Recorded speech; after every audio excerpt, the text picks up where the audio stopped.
Honorable Madam S. Sapanna, Secretary, Department of Pharma, Ministry of Chemicals and Fertilizers, respected speakers from WHO, Health Department, Australia, speaker from Belgium, Hyderabad, and CSIR, my dear close friend and elderly personality, Professor Ramaiah, Dr. Anurag Agarwal, Director from CSIR. It is indeed an honor, ma'am, for me to introduce a very humble personality in the form of Madam Aparna, who has put positive impression not only on me, rather on IORD as well as on the entire pharma industry as a whole. Because way back, 5-6 years ago, with great difficulty, madam, we could see the word rare disease and orphan drug in the health policy, which was announced by the former health minister, Mr. J.P. Nadda. Before that, IORD as well as many other organizations have been raising this issue, but unfortunately, nobody listened our version. Finally, we were lucky to see the word orphan drug or rare disease in health policy, which was announced by Mr. J.P. Nadda. Secondly, madam, it is during your tenure,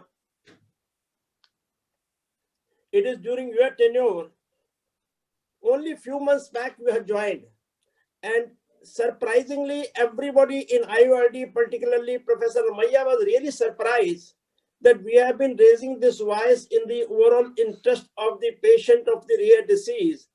And madam, after taking over as the Secretary of Department of Pharma, coming with PLI 2 scheme, orphan drug name is appearing. That itself shows the seriousness on the part of you as well as on the part of the government.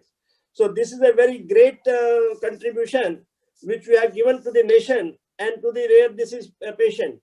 Madam, although it is in the incentive scheme, but still I would like to add one more point here before I give formal introduction about you, that in case industry is not still able to come forward with the development of orphan drug because of the less incentive, it is not a very big deal.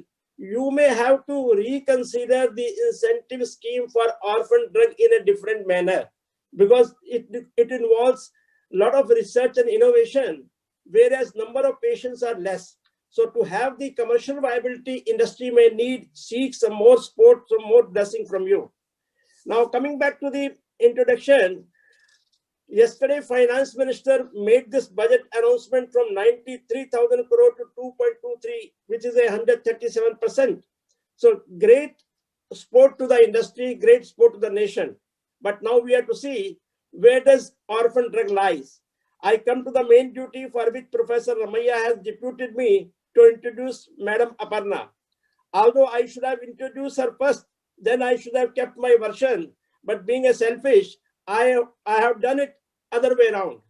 Madam is a very humble, a humane and dynamic personality. Her name is Madam S. Aparna, who was born in Tamil Nadu, worked in Gujarat, traveled overseas many countries, who was a student of zoology, received master's degree in the same subject, and did her MPhil in energy and environment. Surprisingly, she is a business management student with international finance. She has served various important positions, not only at state level, rather at central level and overseas. In addition, she was executive director in World Bank during 2017, representing the constituencies of India, Bangladesh, and Sri Lanka. She also happened to work as a principal secretary to the Chief Minister of Gujarat. At the end, I will say 2 lines in Urdu, ma'am, but since there are foreign dignitaries participating, so I'll be doing the translation also. These 2 lines are dedicated to Madam Aparna only. Urdu में बोला है कि तुझको खुदा कहूं या खुदा को खुदा कहूं, दोनों की सूरत एक है, किसको खुदा कहूं. English version is, do I call you God or do I call God as God? Both of you look alike. To whom do I call God? With these remarks, I request God will bless you. Please keep on serving the nation as a patriotic citizen the way you are already doing it. Pharma industry and IURD has high hope from you, madam.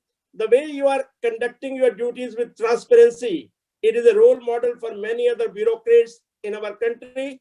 Your heart throbs and beats for the Rashtra Bhakti. Salute to your sincerity and dedication, Madam Aparna. Thank you, Professor Ramaiah Mutlia, and also to Shri Sikri Saib for his introductory remarks. For me, it is a pleasure to be with the Indian Organization for Rare Diseases today because it is an opportunity for learning. As you know, and as the name itself suggests, these are rare diseases which are not well understood, they're not popular, not well addressed. And seminars and organizations like yours are doing a human service to ensure that the voice of the unheard can be heard by practitioners, policymakers, and the industry. So I would like to take this opportunity to thank you for your efforts, your initiatives, and the service that you are doing. As I mentioned, and as Dr. Sikri also mentioned, I am new to this sector, but it has been 4 months and I have learned a lot in the 4 months. I would like to share my expectations and my views on this. As all of you are aware, the policy, the national policy for rare diseases lies in the domain of the Ministry of Health and Family Welfare.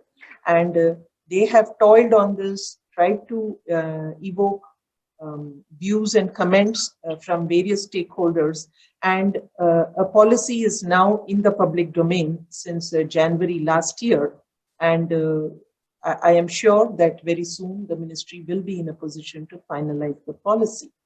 However, as has been pointed out by Shri Sikri Saib also, it is not that the government is waiting for the policy to be finalized to take action that may be necessary.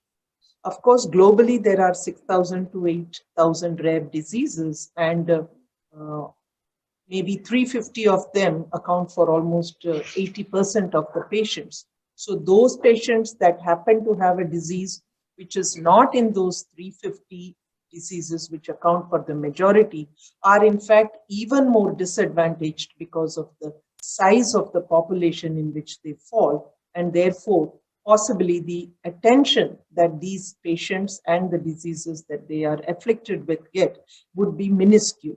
In India, of course, maybe about 450 rare diseases have been recorded. And the most common one, as all of you know, are thalassemia, sickle cell anemia, lysosomal storage disorders, etc.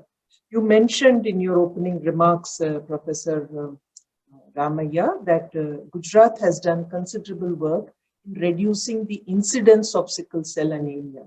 I myself have worked in those regions, which is South Gujarat, where there is a large population of indigenous or tribal people.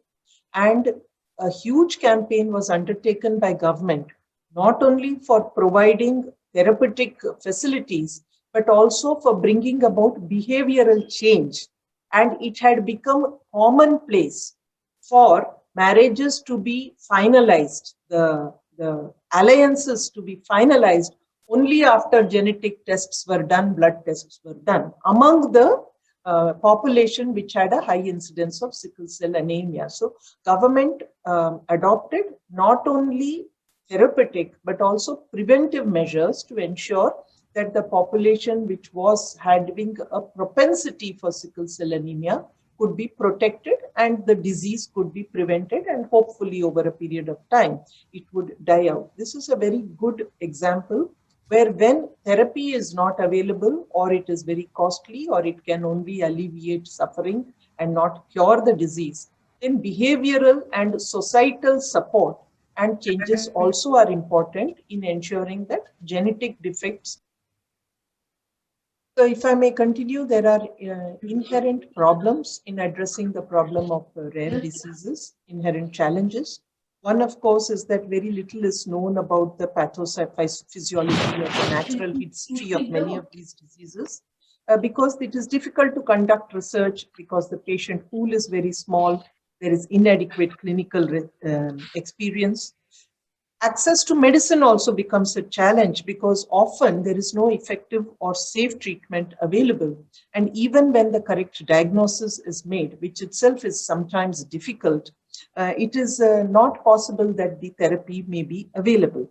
Because although there are close to 8,000 rare diseases, less than 300 have therapies which are readily available to treat them. So the patients face a double challenge in terms of diagnosis as well as therapy.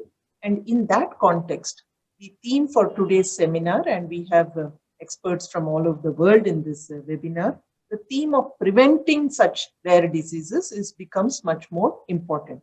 I would like to quickly point out the Indian regulatory as well as developmental efforts. All of you would know that the Drugs and Cosmetics Act 1940, it governs the regulation of drugs that are brought into manufacturing and marketing. And the new Drug and Clinical Trials Rules 2019, they have made specific provisions for orphan drugs. They have been defined as drug intended to treat a condition which affects fewer than 5 lakh, that is 500,000 persons in India. The orphan drug designation qualifies the sponsor of the drug for exemption from fees chargeable in respect of application for conduct of clinical trials, etc. Because since it is already challenging financially to go into manufacture of orphan drugs, there are also special situations for new drugs for relaxation, omissions, deferment, etc. for those diseases for those drugs which are used in rare diseases. It is also permitted under these new rules that a medical officer of a government hospital or a government medical institution can import a new drug, including an orphan drug, which has not yet been permitted in the country under rules, but is approved for marketing in the country of origin for treatment of a patient suffering from the threatening disease or disease causing serious permanent disability or disease requiring therapies for unmet medical needs. This ensures that even if the size of the patient population is very small, government doctors, when they have diagnosed such a situation, will be able to even import drugs. So this is an additional facility in terms of access to orphan drugs for the rare diseases. There is also provision under the Drugs and Price Control Amendment Order in 2019, where the provisions of the order are not applicable in cases of drugs for treating rare diseases for orphan drugs as decided by the ministry. This enables innovative treatment drugs to be brought into the country without without being subject to onerous regulations, and that makes innovative treatments available to this very small patient population. In addition, as a measure to encourage the industry to work on in terms of research and development and also to manufacture orphan drugs, the recently announced production-linked incentive scheme, that is a scheme for providing incentive on the incremental sales of certain drugs, has included orphan drugs in its list, in its category A, of those pharmaceuticals which will be eligible for incentive over a period of 5 to 6 years. This is to encourage manufacturers to venture into the production of orphan drugs which are not perhaps financially very viable because of the very small volumes that are required for meeting the market. Therefore, I am hopeful that all these efforts, both in terms of the regulatory space, the regulatory exemptions, the price control exemptions, as well as the incentive to manufacturers, will encourage greater production of drugs required for the treatment of rare diseases, orphan drugs. It will encourage more innovation. It will also encourage more collaboration between Indian manufacturers and scientists as well as R&D establishments located outside in the Western world to ensure that these drugs become available in India. However, I do believe that the ultimate or the larger objective should be to ensure that drugs required by every patient in the country is not only accessible but also affordable. And our department will continue to support organizations such as yourselves to ensure that patient pool, a population of very small number of patients, should not get neglected and their needs should also be met. I would bring it to the notice of this August gathering that in India, it is not only the Department of Pharmaceuticals, but also other departments that can be helpful to your organization in bringing more attention to the issue of providing access and affordability to orphan drugs or drugs for rare diseases. And these include the Department for Promotion of Industry, that is DPIIT, the Indian Council for Medical Research, the Department of Revenue, which provides incentives and tax credits, as well as the Ministry of Health and Family Welfare, which can work with you as well as with other professional bodies for identifying and creating a database of rare diseases that require accelerated and focused attention. I hope that today's webinar will be useful in taking this noble cause forward.